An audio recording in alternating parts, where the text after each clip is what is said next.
สวัสดีทุกคนยินดีต้อนรับกับสู่ซองของเรา Dash Ami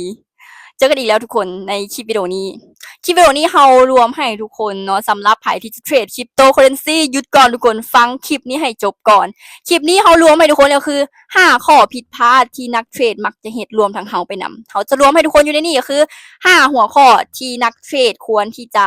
บ่ควรเอาแบบอย่างสำหรับคนที่เทรดคริปโตทั้งมือใหม่และมือเก่าไผที่เทรดอยู่บ่ว่าจะทางฟิวเจอร์สปอตและลงทุนอื่นๆเขามาฟังกันเนาะทุกคนหัวข้อที่1บอกไว้ว่านั่นก็คือการ over leveraging ถ้าไผที่เทรดฟิวเจอร์อยู่ก็จะลึงกันดีในคำว่า leverage นั่นก็คือตัวคูณเวลาที่เรามีทุน100แล้วเราอยากเทรด 1,000 เราก็ใช้ตัวคูณส่วยเป็น10มันจะส่วยเพิ่มทุนเราตัวนี้หลายคนมักเป็นข้อผิดพลาดคือเราก็เป็นคือกันทุกคนถ้าสมมุติว่าหลายคนอาจจะคิดว่า leverage สูงสมมุติว่าไปถูกทางสิกำไรกับเบิ้ลกำไรกับคูณตัวคูณเข้าไปนำเนาะแต่ทุกคนลืมคิดกลับกันอีกอย่างหนึ่งก็คือถ้าสมมุติว่าเราอยากรวยไวถ้าสมมุติเราไปผิดทางถูกไปคือกันทุกคนถูกไปคือกันรวยซ่ามันจะกงกันข้ามกันแนวนี้ฉะนั้นแล้วไผที่เทรดฟิวเจอร์หรือว่าใช้ leverage อยู่ก็ให้ใช้ leverage อย่างระมัดระวังเพราะว่าการ over leveraging สามารถที่ให้เราพอร์ตแตกและเสียสูญเงินในพอร์ตนั้นหรือออร์เดอร์นั้นได้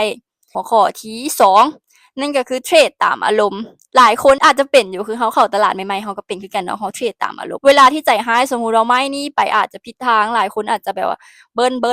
ลเข้าไปเลยเนาะสิ่งที่ดีที่สุดที่เราควรจะเฮ็ดก็คือพักก่อนทุกคนพักเบิ่งตลาดก่อนเพราะบางเทื่อ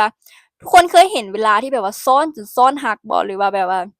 ช็อตจนช็อตพังร้องก็ร้องจนร้องพังเนาะการที่เบิ่งการที่เทรดตามอารมณ์เขาต้องมาเบิ่งก่อนว่าตลาดช่วงนั้นมันเป็น panic sell หรือเป็น panic buy หรือว่า FOMO อิหยังประมาณนี้หรือเมาเข้าถ้าสมมุติเมาเข้านี่ทุกคนบอกเลยว่าช็อตส่ำใดก็หักช็อตส่ำใดก็ตายช็อตส่ำใดก็แตกถ้าสมมุติว่าเป็น panic sell ลองส่ำใดก็แตกลองส่ำใดก็ตายลองส่ำใดก็บ่ขึ้นจักเทื่อคันสมมุติว่ามัน panic อีหลีเนาะฉะนั้นแล้วคันสมมุติว่าเกิดเรามีอารมณ์เข้ามาในการเทรดทุกคนพักก่อนพักเบิ่งก่อนว่าตลาดช่วงนั้นมันเป็นอิหยังมัน panic มัน FOMO หรือมันเกิดอิหยังขึ้นกับตลาดเนาะต้องพักก่อน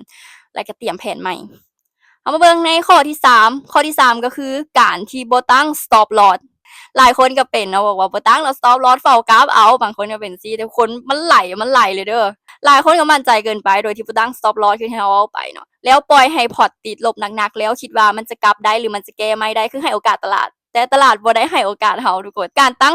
stop loss ดีที่สุดเนาะหรือถ้าเพิ่มดีขึ้นไปอีกก็คือตั้ง TP เราต้องมีจุดขาดทุนและจุดได้กำไรคือจะบอกว่า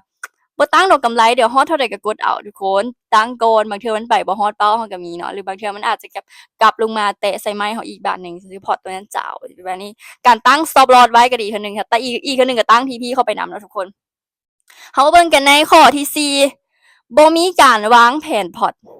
ถือแต่เอาคอยเก่งกำไรแฮงๆบ่มี BTC หรือ USDT Backup การที่บ่วางแผนการเทรดคือบางคนในกระเป๋าการเทรดจะมีแต่มีมคอยหรือจะมีแต่เอาคอยอย่างเดียวมันบ่มีโตมาช่วยแบ็กก็คือช่วยพยุงพอร์ตหลายคนมักเข้ามาตลาดแล้วลิ้นมีมสมมุติว่าราคามีมลงพุ่งเกือบจำดินเกือบมาทุกคนในกระเป๋าจะบ่เหลือหยังเลยขอบอกก่อนว่าตลาดเวลาเหรียญใหม่ๆพลิกก็คือพลิกโหดอีหลีฉะนั้นแล้วอยากให้ทุกคนมีการวางแผนพอร์ตหรือการจัดสรรพอร์ตอย่างดีก่อนในข้อ4เท่านี้เนาะมาเบิ่งกันในข้อที่5บ่เรียนรู้จากอดีตข้อนี้ข้อยก็เป็นคือกันเดี๋ยวอธิบายให้ทุกคนฟังว่าบ่เรียนรู้จากอดีตคือหยังก็คือบ่จื้อบ่เจ็บบ่จำก็คือบ่มีการเสียใจหรืออาจจะเสียใจไปแล้วแล้วก็ลืมไปแล้วเนาะบ่เคยเก็บเอาตัวนั้นมาเป็นบทเรียนมาเบิ่งว่าสมมุติว่าบางเทื่อเราใช้อารมณ์ในการเทรดเราเคยเสียไปแล้วเรากลับมาแล้วเราก็ลืมไปแล้วลืมอารมณ์นั้นไปแล้วสุดท้ายเราก็กลับมาคือเก่าเพราะด้วยความที่เราบ่จื้อเราบ่ได้นับอดีตเข้ามาเราบ่ได้เบิ่งอดีตของเราบ่มีการเรียนรู้จากอดีตนั่นเองเนาะฉะนั้นแล้วอยากให้ทุกคนว่าจื้อจดจำทุกช่วงเวลาที่เราลงทุนหรือทุกช่วงเวลาในการเทรดบางเทื่อมันอาจจะมี detail น้อยๆที่เฮ็ดให้เราเบิ่งอยู่ในหั้นจดบันทึกไว้ทุกคนในทุกๆไม้ที่เราเทรดหรือทุกๆกำไรที่เราเทรดทุกๆไม้ที่มันเสียหรือทุกๆตลาดคือเรามีโตที่เราเขียนไว้เนาะเราเขียนไว้ตารางสมมุติว่าไม้นี้บวกเนาะแล้วเขาจะเขียนอีกอันหนึ่งก็คือบวกย้อนหยังอันหนึ่งไม้ลบนั่นก็คือว่าลบย้อนหยังแล้วเราก็จะมาจื้อมาจำไปเรียนรู้ในตัวนั้นมันก็จื้อไปในตัวอีกแบบหนึ่ง มีเท่านี้เนาะทุกคนข้อผิดพลาดที่ผ่านมา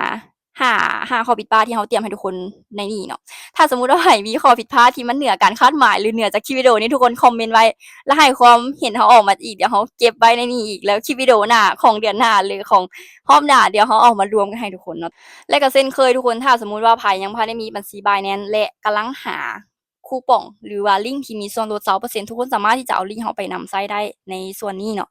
ลิงก์ของเราที่เฮาให้ทุกคนก็คืออยู่ใต้คลิปวิดีโอนี้มีส่วนลด 20% ในทุกๆการเทรดบ่ว่าจะเป็นสปอตหรือว่าฟิวเจอร์สามารถที่จะช่วยทุกคนลดค่าธรรมเนียมได้ทุกคนสามารถที่จะเอาไปใช้ได้ไผที่เห็นคลิปวิดีโอนี้แล้วอยากรู้ว่าสมัครแนวใดเฮาเฮ็ดคลิปวิดีโอไว้อยู่ใน EP ที่48เดี๋ยวเฮาขึ้นให้ทุกคนอยู่นี่เนาะแม่นตัวนี้ทุกคนสามารถเข้าไปเบิ่งได้และก็อย่าลืมตั้งความปลอดภัยของกระเป๋าเงินทุกคนบ่ว่าจะกระเป๋าใดก็ตามบ่ว่าจะกระเป๋าจากแพลตฟอร์มใดหรือเว็บ3ใดก็ตามทุกคนอย่าลืมตั้งความปลอดภัยสามารถเซตได้ก็เซตไปเลย 2FA หรือว่า Passkey ทุกคนสามารถที่จะเซตให้มันปลอดภัยขึ้น